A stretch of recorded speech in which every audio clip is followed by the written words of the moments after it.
As I put it to our US analyst Kristin Tate, this talk of civil war was just extraordinary. Ridiculous. I mean, Gavin Newsom himself has turned his state into a third world lawless banana republic. Rioters in that state right now, they've been encouraged by Democrat lawmakers like Newsom to burn down their city with impunity. Rioters there right now, they are blocking freeways, trapping people on bridges. They are throwing rocks at fast moving cars. They're lighting cars on fire, targeting police officers. It is getting violent. It reminds me of 2020. And why are they doing this rioting, Chris? They are rioting because ICE has removed criminals who have no right to be in this country, criminals who should be locked away for the rest of their lives in many cases, let alone deported. For example, yesterday, DHS in one of these LA raids arrested an illegal immigrant who was a gang member who was involved in a shooting at a high school graduation party that ended up in 2 people being murdered, students. And then they also arrested sex offenders, drug traffickers, so on, so on. And these are the people who are being removed, hardened criminals. Why are they rioting over these people being removed? We have rioting and acts of terrorism over federal officials removing criminals from American streets. One of the extraordinary things about this, the politicisation of these riots, of course, is the claims that this is all unprecedented, to call out the National Guard and the like. But as you say, we had riots in LA and other cities back in 2020. I'm old enough to remember major riots in Los Angeles after the Rodney King decision in the 1990s. The National Guard was called out then. There was the Watts riots in LA in 1960s. I mean, I'm not saying this is pleasant. I'm not saying we shouldn't take this seriously, but none of this is unprecedented.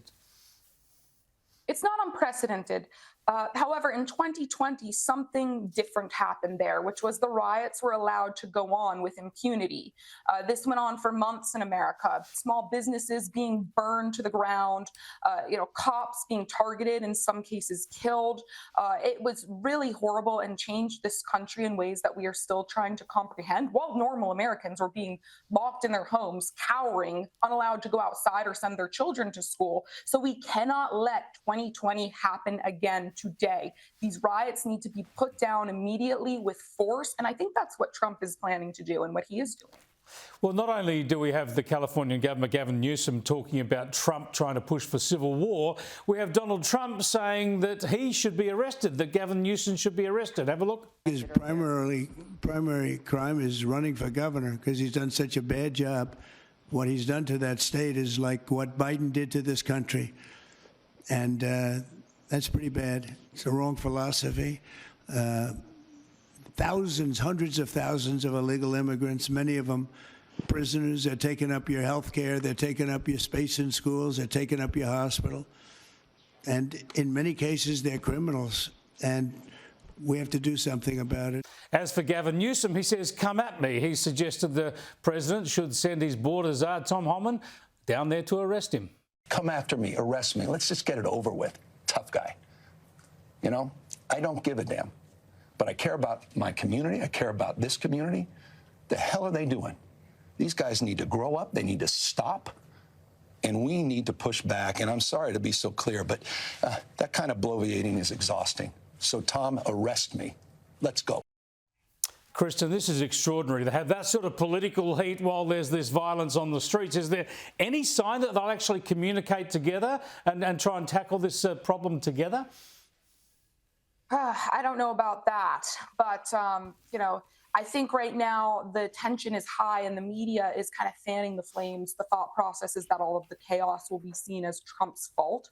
But Trump no longer cares about political consequences. He's not going to run again. This is his last term. So he's being especially strong here. He's instilling law and order regardless of the consequences. But do I think that Gavin Newsom is going to all of a sudden want to work with the Trump administration? Absolutely not, especially since Newsom clearly has political ambitions of his own that include the White House in the future.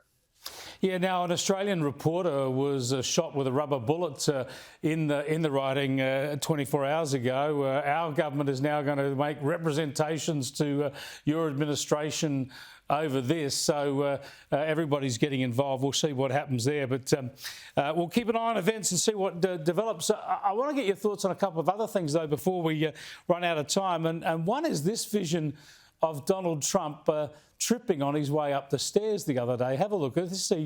He misses a step and collects himself. And there's all sorts of lefties going nuts, saying that we should now be running this endlessly, along with the old footage of Joe Biden tripping up the stairs, which, as you know, we've seen many, many times. But to say these two things are even remotely comparable is laughable. Of course, Donald Trump had a trip. He grabbed himself and looked after himself. But to make the comparison with Joe Biden, who was obviously mentally and physically feeble, I think it's a bit over the top, don't you?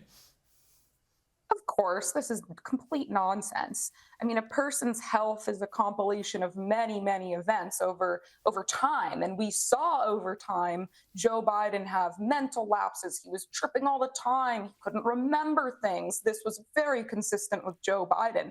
Donald Trump has been extremely sharp, especially for his age. And yeah, he tripped. Okay, we all trip once in a while. This is a nothing burger. It's a nothing burger indeed. Thanks for joining us, Kristin.